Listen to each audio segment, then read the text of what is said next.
जय हिंद आप सभी को। देखिए आरआरबी एएलपी के लिए आज जो 25 नवंबर को एग्ज़ाम हुआ है उसके लिए फर्स्ट शिफ्ट के वो सभी प्रश्न साइंस और जीके के जो लगभग 28 प्रश्न साइंस और जीके से पूछे गए हैं, हूबहू सभी प्रश्न हमारे पास आ चुके हैं।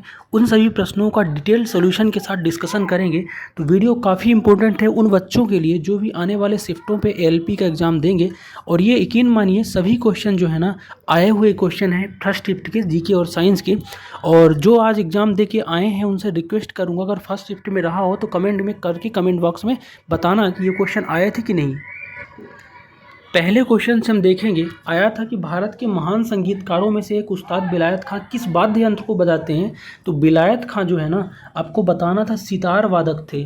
ठीक है, इसके अलावा और भी सितार वादक हैं, शायद शिव कुमार शर्मा वगैरह हैं, तो आपको बताना है कमेंट करके। ठीक है, नेक्स्ट क्वेश्चन है केंद्रीय तंत्रिका तंत्र शामिल है। तो केंद्रीय तंत्रिका तंत्र जो है ना जिसको आप सीएनएस बोलते हो, सेंट्रल नर्वस सिस्टम, उसमें आपका जो शामिल होता है वो मस्तिष्क और मेरुदंड। तो मस्तिष्क और मेरुदंड यानी कि जो अपना ब्रेन है और साथ में स्पाइनल कॉर्ड, इन दोनों से मिलकर सीएनएस यानी सेंट्रल नर्वस सिस्टम बनता है। ठीक है, नेक्स्ट क्वेश्चन जो आया था कि लेंस की शक्ति एसआई इकाई बताना है। तो लेंस जो है डायोप्टर में होता है, डी। ठीक है, नेक्स्ट क्वेश्चन आया था आपका कि पतंजलि किस के संकलन के लिए अच्छी तरह से जाना जाता है। तो पतंजलि जो है ना योग गुरु थे, यानी योग सूत्र का अच्छे तरीके से इन्होंने संकलन किया है। ठीक है, अगला क्वेश्चन जो आया था कि निम्न में से कौन सा पुष्प का भाग नहीं है। तो इसमें से बताना था। तो इसमें से अगर मैं आपको बताऊं तो तना सबको पता होगा, कोई भी पुष्प का भाग नहीं होता। बाह्य दल, अंडक और पुंकेसर जो है ना पुष्प के भाग हैं।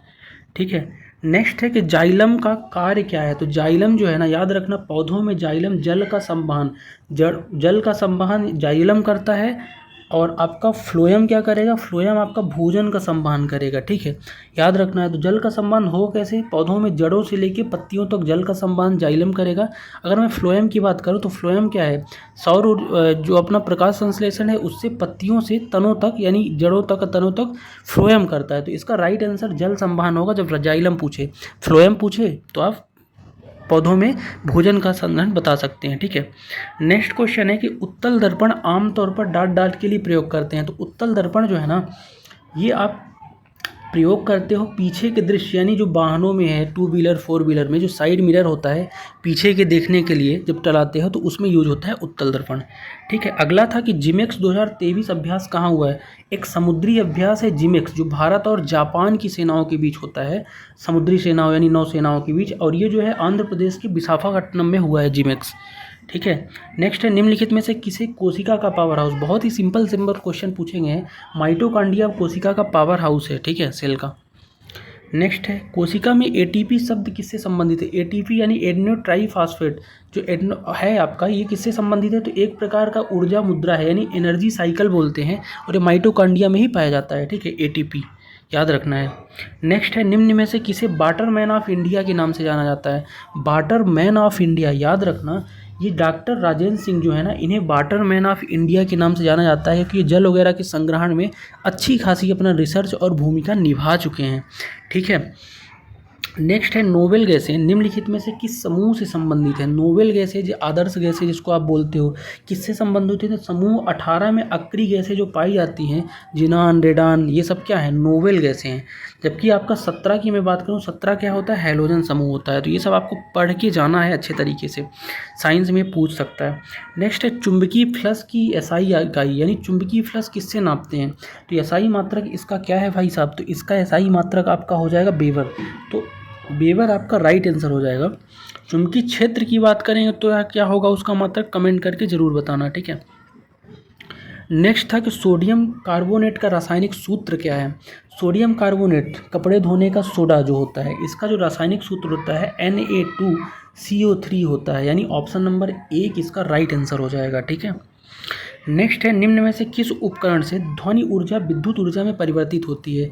तो ध्वनि ऊर्जा यानी कि साउंड एनर्जी जो है ना इलेक्ट्रिक एनर्जी में परिवर्तित कौन करता है। तो याद रखना इसका आंसर होगा माइक्रोफोन। ठीक है, नेक्स्ट है अम्लीय पदार्थों का पीएच मान कितना होता है। देखो भाई साहब 7 जो होता है शुद्ध जल का पीएच मान होता है जो उदासीन होता है। 7 से अगर आप कम जाओगे ना तो आपको क्या मिलेगा, अम्ल मिलेगा, और 7 से ज़्यादा अगर जाओगे 8 9 10 तो क्षार मिलेगा। तो 7 से कम ऑब्वियस ही बात है ऑप्शन नंबर 3 इसका राइट आंसर जाएगा, अम्ल की अगर बात करता है तो। नेक्स्ट है राजस्थान में कौन सा लक्खी मेला के लिए प्रसिद्ध है। लक्खी मेला के बारे में आपसे पूछा है तो राजस्थान में करौली देवी मेला और खाटू श्याम जी का मेला दोनों जो है लक्खी मेला के लिए प्रसिद्ध है। तो दोनों 1 और 2 इसका राइट आंसर हो जाएगा। आर्ट एंड कल्चर में मेले वगैरह जरूर पढ़ के जाना, ठीक है। नेक्स्ट है निम्न में से कौन सा धातु ठंडे और गर्म जल से भी अभिक्रिया नहीं करता। ये क्वेश्चन आपका बहुत ही इंपॉर्टेंट पूछ रहा था कि धातु जो है ना कौन सी ऐसी ठंडे और गर्म जल से भी अभिक्रिया नहीं करती है, आपको बताना है। तो देखो अब यहाँ आपका आयरन हो सकता है। आयरन क्या है, तुरंत अभिक्रिया नहीं करता, धीरे धीरे करता है, जबकि सोडियम वगैरह मिट्टी के तेल में डुबो के रखते हैं, सोडियम मैग्नीशियम, क्योंकि तुरंत कर लेते हैं अभिक्रिया। तो ये आंसर होना चाहिए, हालांकि इसका ऑप्शन थोड़ा डिस्प्यूटेड मुझे लग रहे हैं। नेक्स्ट देखेंगे रबड़ के वल्केनाइजेशन निम्नलिखित में से कौन सी सामग्री जोड़ी जाती है। वल्केनाइजेशन जो रबड़ का होता है ना उसमें से गंधक थोड़ा सा मंगा लेते हैं, जिसको आप सल्फर बोलते हो, गंधक, ठीक है, सल्फर। नेक्स्ट भारतीय संविधान के किस अनुच्छेद द्वारा सर्वोच्च न्यायालय द्वारा घोषित कानून सभी अदालतों पर बाध्यकारी है। तो भारतीय संविधान का एक आर्टिकल है, आर्टिकल नंबर 141, जो आपका संबंधित किससे है, जो सुप्रीम कोर्ट है। सुप्रीम कोर्ट अगर कोई गाइडलाइन जारी करती है या फिर सुप्रीम कोर्ट कोई ऐसा निर्णय सुनाती है जिसे ये लोग नीचे की न्यायालय जैसे हाई कोर्ट है, डिस्ट्रिक्ट कोर्ट है, ये लोग एक कानून की तरह उसको यूज करते हैं और अपने फैसलों को सुनाते हैं रेफरेंस लेके। नेक्स्ट है संगाई त्यौहार किस राज्य में आयोजित होता है। तो संगाई त्यौहार आपको बताना है। तो संगाई त्यौहार जो है ना ये आपका मणिपुर राज्य में मनाया जाता है, तो मणिपुर इसका राइट आंसर हो जाएगा, ठीक है।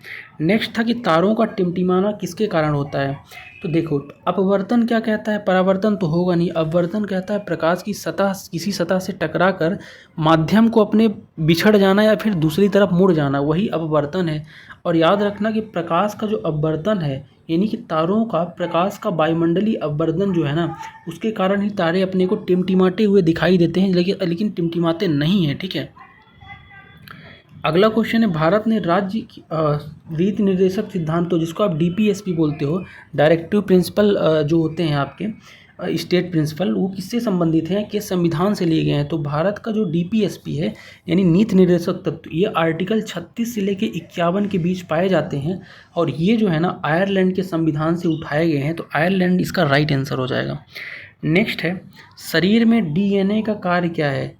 डाई न्यूक्लिक एसिड जो होता है क्या करता है। तो देखो आनुवांशिकता जो होता है ना इसको नियंत्रित करने का काम करता है डीएनए, और डीएनए टेस्ट से पता चल सकता है कि जो बच्चा है अगर कोई तो इसके माता पिता कौन है, डीएनए। नेक्स्ट है बांग्लादेश की मुद्रा पूछा था, तो बांग्लादेश टका, ठीक है, टका इसका राइट आंसर हो जाएगा। बाकी चीज़ें देख लेना, दिरहम कहाँ यूज होता है, रममिम्बी कहाँ यूज होता है, ये सब पढ़ के जाना अच्छे तरीके से। अगर नहीं पढ़ोगे तो आप ही को दिक्कत होगी, ठीक है। बेसिक सा क्वेश्चन देखने का यहाँ मतलब है, ये तो क्वेश्चन रिपीट होके आएंगे नहीं, बस इन टॉपिक से क्वेश्चन आपके पूछेंगे, वो आपको ज़रूर पकड़ना है, ठीक है, जिनकी भी एग्जाम बचे हुए हैं।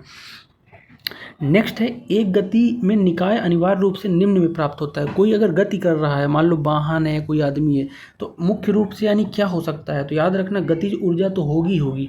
अगर कोई भी पिंड गति पे है तो गतिज ऊर्जा होगी, चाहे कुछ हो चाहे ना हो। तो ऑप्शन अगर देखोगे ना तो ऑप्शन इसका तीसरा राइट आंसर होगा, तीसरे में ए है, ए। इस तरह से ऑप्शन आपका पूछा था, ठीक है। नेक्स्ट क्वेश्चन अगर देखेंगे कि हुमायूं का उत्तराधिकारी निर्वासन में पैदा हुआ था और केवल 13 वर्ष का था, उसके पिता की मृत्यु हो गई। देखो हुमायूं का उत्तराधिकारी है कौन, अकबर है। अकबर जो है 1542 का समय था जब शेर शाह सूरी से हुमायूं हार गया था, और महाराजा छत्रसाल आई थिंक हैं, अमरकोट के कोई राजा हैं तो राजस्थान में, तो उनकी शरण में था कौन, हुमायूं। तो हुमायूं जब शरण में था उनके महल में, उसी समय अकबर का जन्म हुआ और 1542 आसपास, और उसके पास जब 13 साल का था तभी इनके पिता की मृत्यु हो गई, मतलब ये जो हुमायूं हैं। और अकबर 1556 के आसपास गद्दी में बैठा था 13 साल की उम्र में। तो पूछा यही है कि कौन है, तो अकबर है, अकबर इसका राइट आंसर हो जाएगा, ठीक है।